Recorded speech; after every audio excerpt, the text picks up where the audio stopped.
Bonjour et bienvenue sur Web TV Pro. Aujourd'hui, la question qui se pose, comment dynamiser une ville ou une région avec une Web TV locale? Allez, on y va tout de suite. C'est une question qui me paraît quand même assez importante, que j'ai pratiquée déjà en 2016-2017, où j'avais une Web TV locale.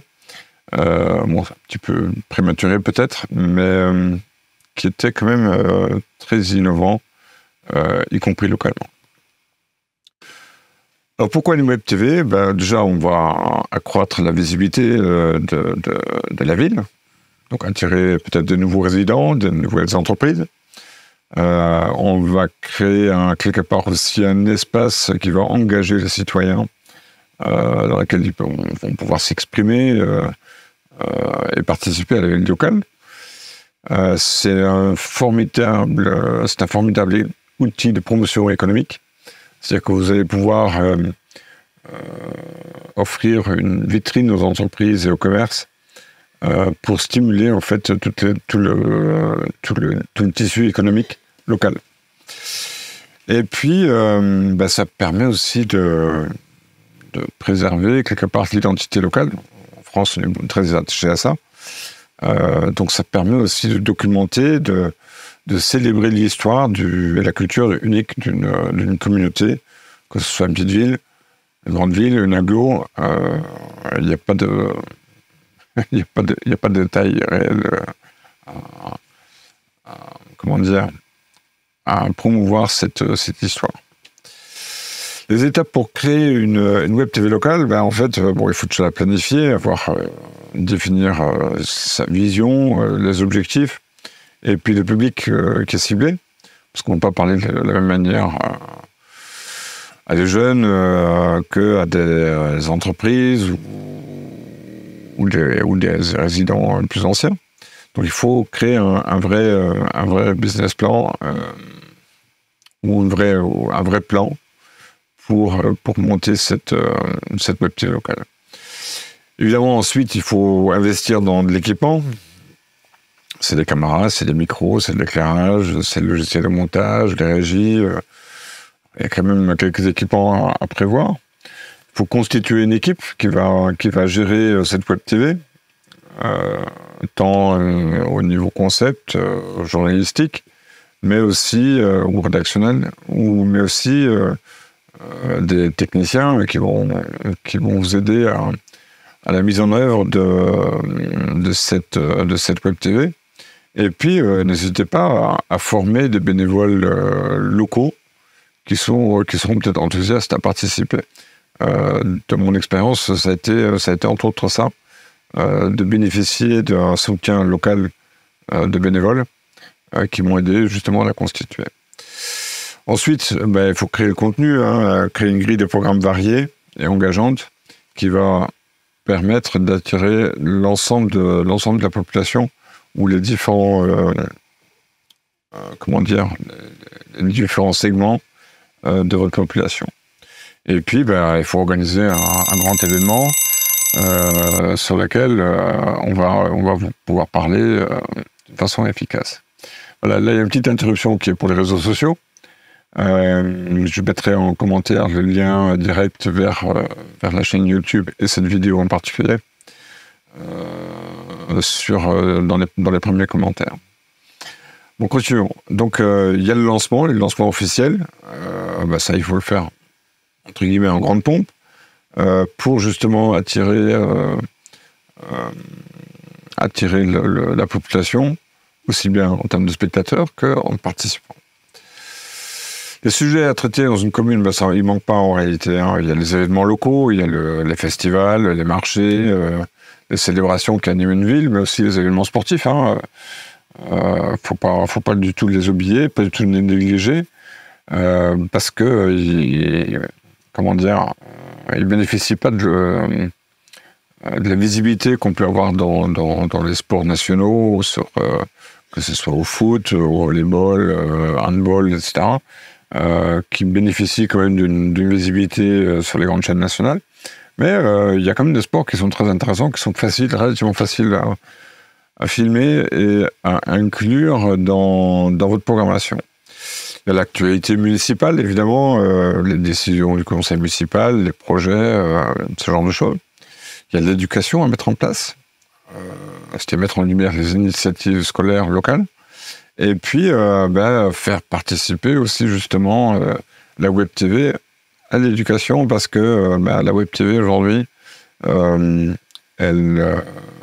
va fatalement toucher les jeunes dans leur vie professionnelle. Donc, c'est quelque chose à mettre en place. Et puis, il faut parler aussi environnement, quelles sont les initiatives vertes, et comment sensibiliser à la nature, ce qui est localement, évidemment, aussi très vrai. Dynamiser la production de contenu. Alors, il faut établir, je pense, des partenariats, notamment avec les écoles de journalisme, voire aussi avec les associations culturelles. Faut penser au contenu généré par les utilisateurs, parce que aujourd'hui, tout le monde filme avec son smartphone. Donc, c'est des occasions, peut-être aussi à inclure dans la programmation de votre Web TV, ou dans les journaux au moins, ces différentes productions. Il faut mettre en place des séries régulières. Alors bon, c'est difficile de faire de la fiction pour une Web TV, mais ça peut aussi se faire d'une façon avec un journal hebdomadaire, un magazine hebdomadaire qui va parler de tout ce qui se passe dans la commune ou sur la communauté de commune. Il faut diffuser évidemment les événements locaux, donc là créer une petite équipe qui est capable de faire du direct pour susciter une certaine excitation et un certain engagement des spectateurs. Ce qui va dynamiser en fait la perception que les gens peuvent avoir d'une ville. Elle peut paraître endormie, mais là, avec votre Web TV, vous pouvez justement montrer qu'elle ne l'est pas et que c'est très dynamique. Il faut attirer les entreprises locales parce qu'elles ont besoin de visibilité, aussi bien sur le terrain local que sur un terrain extra-local ou extra-régional. Donc il faut présenter un petit peu les bénéfices en termes de visibilité et les retours sur investissement. Il faut leur faire des offres sur mesure. Bon, c'est la publicité, le sponsoring. Mais on peut le proposer de différentes manières. Et ça montre aussi que la commune, elle a un vrai intérêt dans les partenariats avec des entreprises locales et à les mettre en valeur. On peut créer des success stories et puis on peut aussi, évidemment, faire des rencontres avec les entreprises locales pour justement créer du lien et présenter aussi le projet de la Web TV. Ce qui sera sans doute aussi très intéressés. Impliquer les associations locales. Oui, clairement, elles ont besoin réellement de visibilité. Elles bénéficient rarement d'une visibilité dans les médias. Donc c'est une bonne occasion de travailler avec les associations et leur proposer de participer d'une certaine manière à cette Web TV en proposant du contenu. Et puis vous pouvez tout à fait les former et puis créer comme ça des ateliers vidéo pour les bénévoles des associations qui pourront ainsi créer leur propre contenu. Et puis assurer évidemment une couverture événementielle pour ces associations parce qu'elles ont besoin justement de cette couverture médiatique. Quel type de contenu à produire? Bon, il y a beaucoup de types.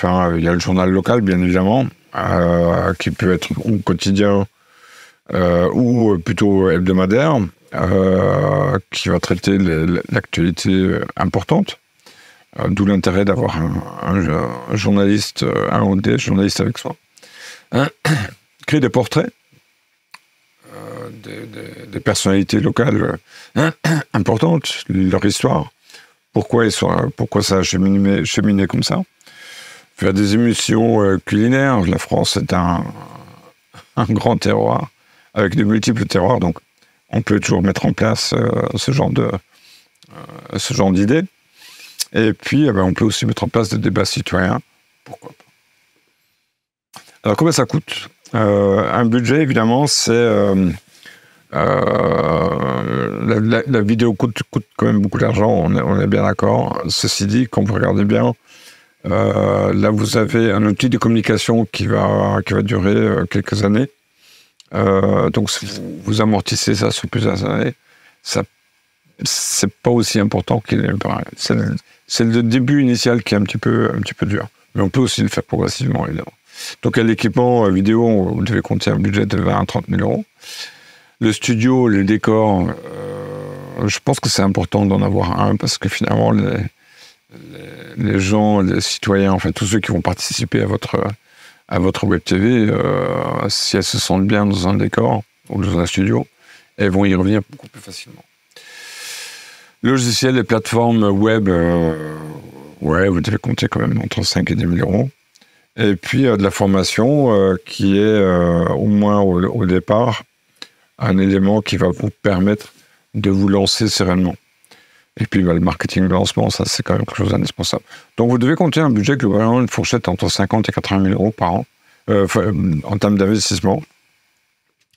Et puis en termes de personnel, un directeur web TV, ça me semble important, mais ça peut être aussi d'autres personnes. Des journalistes ou les producteurs de contenu, ça c'est quand même quelque chose qui va être récurrent et important, mais qui va aussi sans doute disposez-vous déjà de journalistes. Des techniciens de l'audiovisuel, il en existe beaucoup sur le marché. Il vous en faut en principe un ou deux sur une petite web TV locale. Et puis un community manager, c'est pour effectivement faire toute la partie réseaux sociaux qui, dans une web TV locale, est très importante, justement pour communiquer sur la web TV dans les différents environnements des réseaux sociaux. Le financement. Alors ça peut être une partie qui me semble importante, qui est la subvention municipale, bien sûr. Et puis après, il y a de la publicité locale, il y a le sponsoring d'émissions, il y a le crowdfunding, et puis vous pouvez aussi très bien, à travers cette web TV, proposer des services vidéo aux entreprises et associations locales. À voir, bien sûr, selon la structuration de votre la structure de votre commune ou de la communauté de communes. Les plateformes de diffusion, il s'agit bien sûr d'un site web dédié, mais ça peut aussi être YouTube, ça peut être Facebook ou des applications mobiles, histoire de rendre votre web TV vraiment visible et spécifiquement. L'engagement de la communauté, vous pouvez faire des concours de court-métrage, pourquoi pas. Des ateliers de production vidéo. Ça me paraît plutôt intéressant parce que ça permet aux acteurs locaux de participer réellement et d'une façon sereine pour se mettre en valeur. Alors, ou eux-mêmes, ou leur association, ou leur entreprise. Et cela permet de créer un vivier local qui est quand même très intéressant. Et puis, il ne faut pas oublier les jeunes qui, eux, ont tendance à facilement s'approprier de l'outil Web TV, et puis dont ils auront besoin fatalement plus tard. Et puis, essayer de créer des émissions interactives. Ça peut être des jeux concours, ce genre de choses. C'est très facile à mettre en place. Il existe de nombreux outils, aussi bien en ligne, mais aussi qu'on peut aussi intégrer dans une régie. Moi, j'en ai déjà développé un sur ma régie VMix qui fonctionne pas trop mal. Vous pouvez insérer de la météo. Enfin, il y a beaucoup de choses à faire en réalité. La mesure d'impact, il faut regarder évidemment les statistiques de visionnage, faire des enquêtes de satisfaction, et puis voir aussi l'impact économique que ça peut avoir pour les entreprises et leur visibilité. Et enfin, vous verrez l'engagement citoyen qu'il faut évaluer à travers les interactions, à travers la participation aux événements, etc. Le défi, si le budget est limité, il faut rechercher et sponsors, et bénévoles et partenariats. Si vous avez un manque de compétences techniques, c'est la formation continue ou c'est créer des partenariats avec des écoles. La concurrence avec les médias nationaux, il n'y en a pas vraiment. Les médias nationaux couvrent, couvrent plutôt ce qui va leur apporter, on va dire, qui va satisfaire un petit peu leur gourmandise au niveau d'IMAT. Alors que vous êtes beaucoup plus focalisé quand même sur le local et qui est généralement assez unique. La difficulté d'attirer les jeunes, il faut adapter évidemment un contenu pour les réseaux sociaux et puis proposer des stages aux étudiants. Souvent dans les lycées, on peut trouver des sections vidéo incluses dedans et ça permettra de résoudre aussi des défis. Et puis maintien de la qualité, ça c'est quelque chose qu'il faut faire de façon courante, c'est-à-dire avoir un vrai processus de qualité et de feedback régulier de la part de la population. L'innovation et la technologie, ça peut être la réalité virtuelle, ça peut être des vidéos par drone qui peuvent s'ajouter dans le contenu. Ça peut aussi être la réalité augmentée à travers des applications spéciales pour mettre en valeur l'histoire de votre ville. Les partenariats stratégiques seront les écoles, les universités, l'office de tourisme ou les offices de tourisme, les institutions culturelles quand il y en a, pour promouvoir justement tout ce qui est la culture locale. Et ensuite, les médias régionaux, eux, ils ont aussi besoin de visibilité et de vendre leur production. Donc, il y a peut-être des échanges à faire là-dessus. La formation et le développement de talents, créer par exemple un programme de mentorat entre les professionnels expérimentés et les jeunes talents locaux. Faire des ateliers spécialisés de formation qui permettent de voir, de toucher un petit peu plus près les différentes technologies et les techniques de production. Faites des échanges intervilles, collaborer avec d'autres web TV locales. Ça se fait. J'ai pu le pratiquer ici aussi à diverses reprises où on a fait des échanges ainsi. Et puis, vous pouvez aussi faire des hackathons médias qui sont aussi très intéressants et qui permettent d'innover et de stimuler l'innovation dans la production de contenu, qui est quand même un des nerfs de la guerre. Les perspectives d'avenir, c'est l'expansion régionale. Moi, j'avais remarqué sur la petite web TV que j'avais, on nous regardait de partout, aussi bien localement qu'au niveau régional et national. Et puis, tous ceux qui étaient expatriés du bassin d'habitants dans lequel je m'étais, eux regardaient aussi par curiosité. Il faut peut-être aussi explorer les systèmes de monétisation. Ça peut être aussi intéressant. Et puis, n'hésitez pas à intégrer l'intelligence artificielle pour personnaliser ou optimiser la production. Et puis, pourquoi pas évoluer vers une plateforme citoyenne, hein. Ça ne pose pas de problème majeur réellement. Et je pense que c'est au contraire, c'est un vrai plus. Donc, une web TV, ça peut être le cœur battant de votre ville. Ça peut être un catalyseur de dynamisme, un outil de cohésion quelque part, un vecteur d'innovation, et puis c'est un héritage pour l'avenir quelque part, parce que toute votre production finalement, elle va continuer à vivre, y compris dans le temps, ce qui est quand même très intéressant. Donc moi, je vous recommande vivement d'envisager un projet d'une web TV locale. C'est très enrichissant pour tous les intervenants. Hein. Donc n'hésitez pas. Et puis, si vous voulez me rencontrer pour discuter web TV locale, n'hésitez pas. Vous avez là mon site web, wineboard.fr, que vous pouvez aussi scanner par le QR code. Je pense que je vais encore faire d'autres vidéos sur la web TV locale, d'une manière ou d'une autre. Mais vous trouverez sur la chaîne YouTube Web TV Pro, franchement, plein d'informations qui concernent aussi bien les entreprises que les web TV, on va dire citoyennes ou locales. Et là, vous avez vraiment tout intérêt à regarder de plus près. À très vite.